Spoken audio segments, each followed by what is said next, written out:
Hello and welcome to Byzantium and the Crusades. My name is Nick Holmes, and in this episode we move on to the next stage of the history of both Byzantium and the Crusades, and what an amazing story it is. I've called it the Second Age of the Crusaders, and we'll find out how the Crusader states managed to survive for another 100 years after Saladin so nearly destroyed them in the 1180s. And we'll cover some really unexpected aspects of the later Crusader history. One is how the great empire of the Mongols, created by Genghis Khan, invaded the Middle East and turned everything upside down, indeed offering hope to the Crusaders that they found a new ally in the Mongols. And another is what I think was one of the greatest tragedies in history, the destruction of Byzantium by the Fourth Crusade in 1204. Yes, you heard that right. The Fourth Crusade ended up attacking and sacking Christian Constantinople, the last city in the world that had survived intact from the ancient Roman world. So the Crusaders ended up doing the exact opposite of the main purpose of the First Crusade, which had been to save Byzantium. But we're a long way from all of that, since in this first episode we'll start where we left off. The Third Crusade is over. Richard the Lionheart has left the Holy Land after saving the Crusader states, but failing to recapture Jerusalem.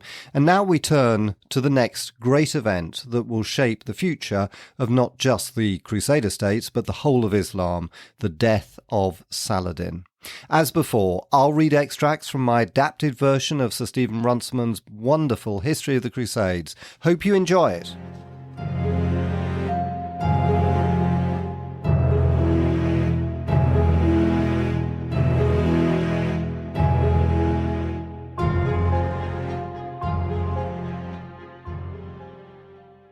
The Third Crusade had come to a close. Never again would such a galaxy of princes go eastward for a holy war. Yet, though all Western Europe had combined in the great effort, the results were mixed. Tyre had been saved by Conrad before the Third Crusade had arrived, and Tripoli by the Sicilian fleet.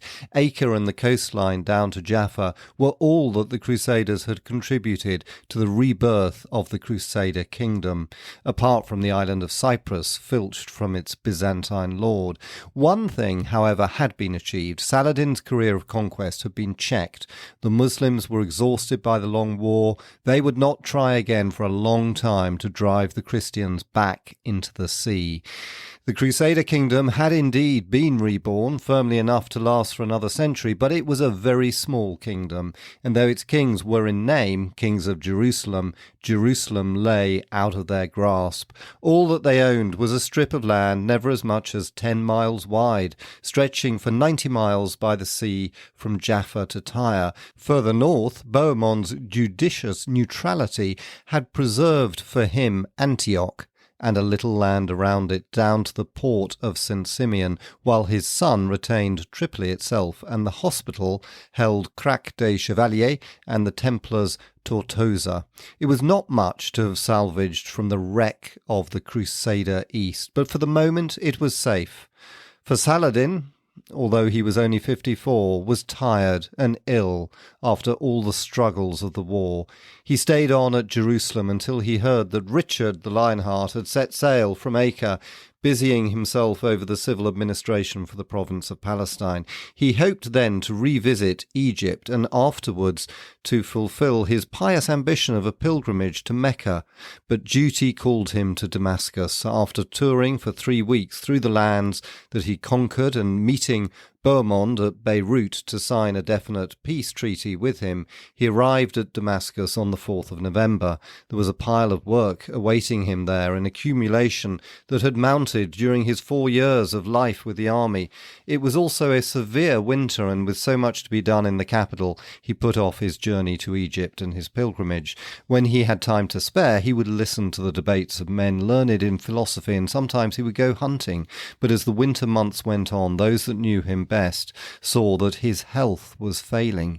He complained of utter weariness and forgetfulness. He could scarcely make the effort to hold audiences. On Friday the 19th of February 1193, he braced himself to ride out to meet the pilgrimage coming home from Mecca.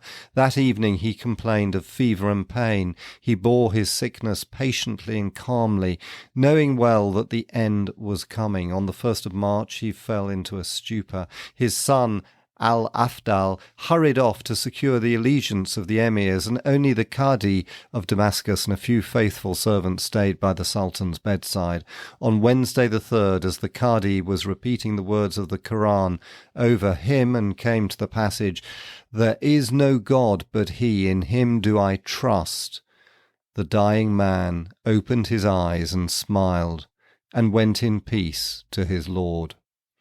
Of all the great figures of the crusading era, Saladin is the most attractive. He had his faults in his rise to power. He showed a cunning and a ruthlessness that fitted ill with his later reputation.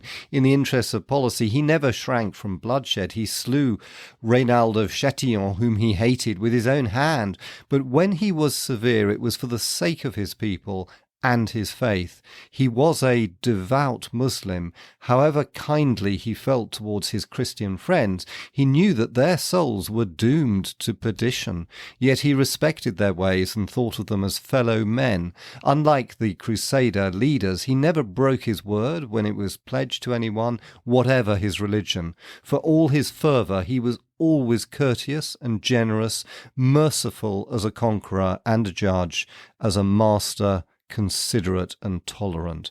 Though some of his emirs might resent him as a Kurdish upstart, and though preachers in the West might call him Antichrist, there were very few of his subjects that did not feel for him respect and devotion, and few of his enemies could withhold admiration from him. In person, he was slight of build. His face was melancholy in repose, but would readily light up with a charming smile. His manner was always gentle. His tastes were simple. He disliked coarseness and ostentation. He loved the open air and the chase, but he was also well read and delighted in intellectual discussion, though he held free thinkers in horror. In spite of his power and his victories, he was a quiet, modest man. Many years later, a legend reached the ears of the Frankish writer Vincent of Beauvais that when he lay dying, he summoned his standard-bearer and bade him go round Damascus with a rag from his shroud set upon a lance, calling out that the monarch of all the East could take nothing with him to the tomb save this cloth. His achievements had been great. He had completed the work of Nur ad-Din in uniting Islam, and he'd driven the Western Crusaders out of the Holy City down to a narrow strip of coast. But he'd been unable to expel them altogether. King Richard the Lionheart and the forces of the Third Crusade had been too much for him. Had he been followed by another ruler of his calibre, the small remaining task might soon have been done, but the tragedy for medieval Islam was its lack of permanent institutions to carry on authority after a leader's death. The caliphate was the only institution to have an existence transcending that of its holders, and the caliph was now politically impotent. Nor was Saladin the caliph. He was only a Kurd of no great family who commanded the obedience of the Muslim world only by the force of his personality. His own sons lacked that personality. At the time of his death, Saladin had 17 sons and one little daughter. The eldest of them was al-Afdal, an arrogant young man of 22, who'd been designed by his father to inherit Damascus and the headship of the Ayyubite family. While Saladin was dying, al-Afdal had summoned all the emirs at Damascus to swear allegiance to him and to promise to divorce their wives and disinherit their children if they ever broke that oath.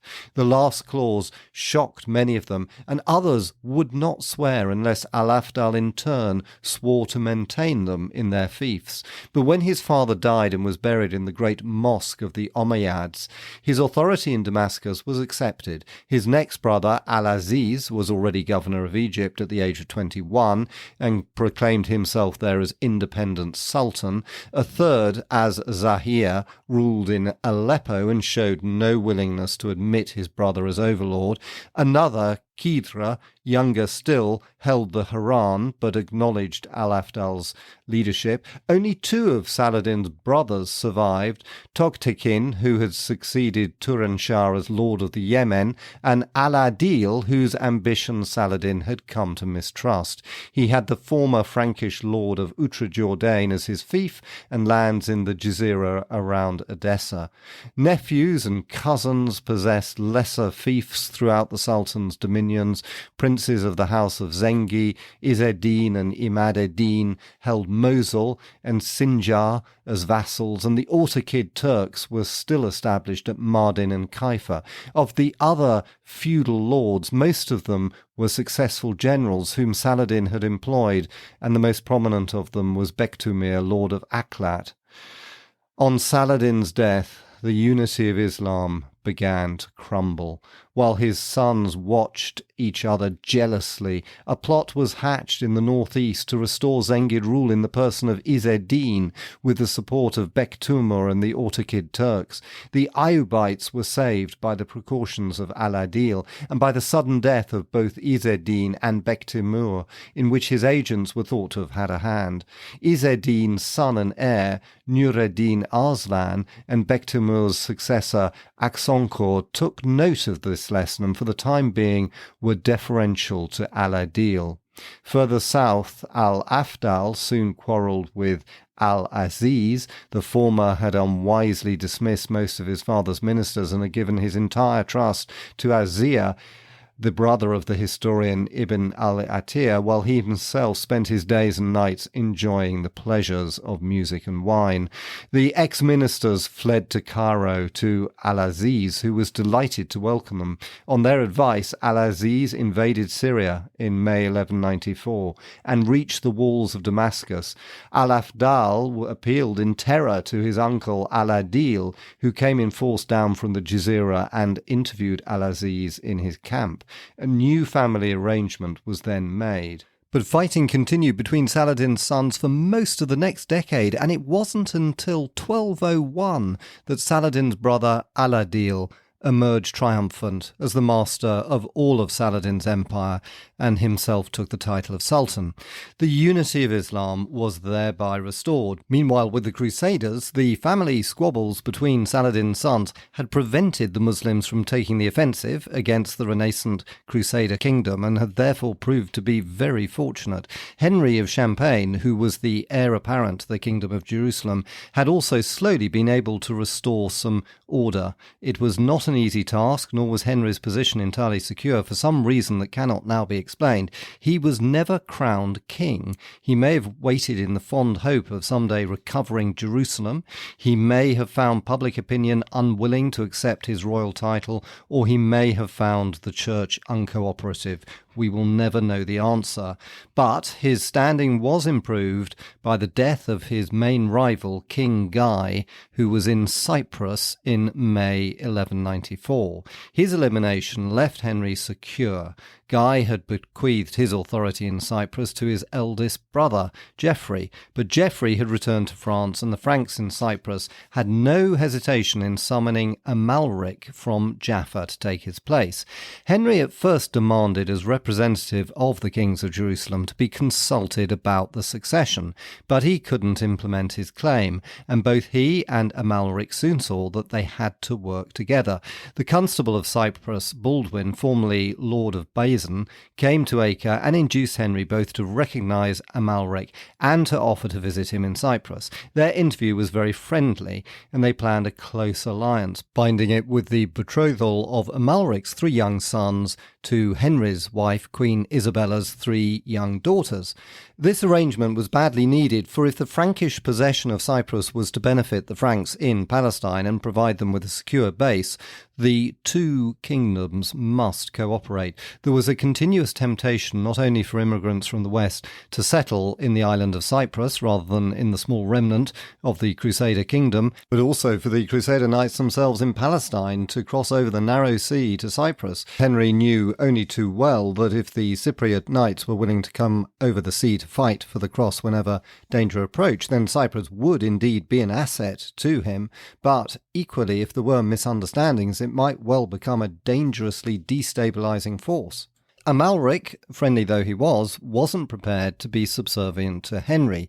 Indeed, he'd already sought for himself the title of king in order to define clearly to his subjects and colonists, as well as to foreign powers, the nature of his authority in Cyprus. But he felt in need of some higher sanction, and it must have been the past history of the kings of Jerusalem that made him unwilling to apply to the Pope for his crown, and the Byzantine emperor certainly would never give it to him. So, unhappily for Henry, he sent to the Western Emperor Henry VI.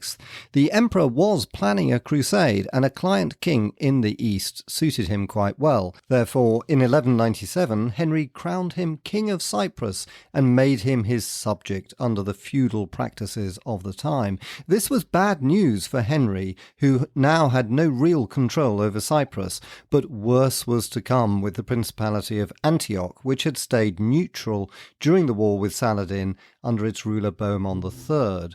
But Bohemond had been overthrown by an Armenian lord called Leo, and in 1194 Henry of Champagne decided to intervene and march north towards Antioch. As he moved northwards, he was met by an embassy from the powerful religious group called the Assassins.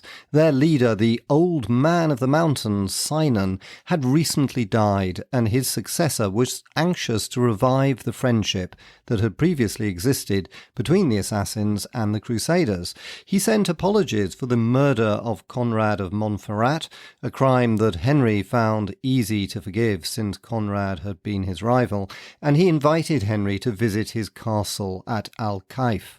There, on a rugged crest in the Nazeri Mountains, Henry was offered sumptuous entertainment. He was shown, until he begged that the demonstration should stop, how willingly the followers of the Assassins would kill themselves at their sheikh's orders. He left laden with costly gifts and the Assassins' friendly promise to assassinate any of his enemies whom he might name. From Al-Kaif, Henry marched up the coast to Antioch, where he barely paused before continuing his journey into Armenia. Leo, unwilling to face an open war, met him before Sis, ready to negotiate a settlement. It was agreed that Bohemond should be released without any ransom and to seal the treaty, and ultimately it was hoped to unite the principalities. Bohemond's heir Raymond was to marry Leo's niece Alice. Henry returned southward with his prestige greatly enhanced, but Leo's ambitions weren't, however, fully satisfied. Knowing that Amalric of Cyprus was seeking a royal crown, he followed his example, but legal opinion at the time considered that a crown could only be granted by an emperor, or according to the Franks, by the Pope. Byzantium, cut off now from Cilicia and Syria by the Seljuks, was no longer strong enough for its titles to carry weight with the Franks, whom Leo wished to impress. He therefore sent to the Western Emperor Henry VI. At first Henry prevaricated. He hoped to come soon to the east, and then he would look into the Armenian question, but eventually he promised a crown to Leo in exchange for his control over Armenia. The actual coronation would take place on his arrival, but Henry died before this could happen, and in January 1198, soon after his death, his chancellor, Conrad of Hildesheim, came to Armenia with the papal legate Conrad, Archbishop of Mainz. The Byzantine Emperor Alexius Angelus, hoping to retain some influence in Armenia, had a few months previously sent Leo a royal crown, which was also gratefully received. The Orthodox Archbishop of Tarsus, the Jacobite Patriarch, and ambassadors from the Muslim Caliph all assisted at the coronation, as well as many of the nobility from Antioch, and Leo could claim that his title was recognized by all his subjects and neighbors. It was a great day for the Armenians, who saw in it a revival of the ancient kingdom of Armenia. But much more important was Henry's interest in a new crusade, a crusade that this time would be led by the Germans.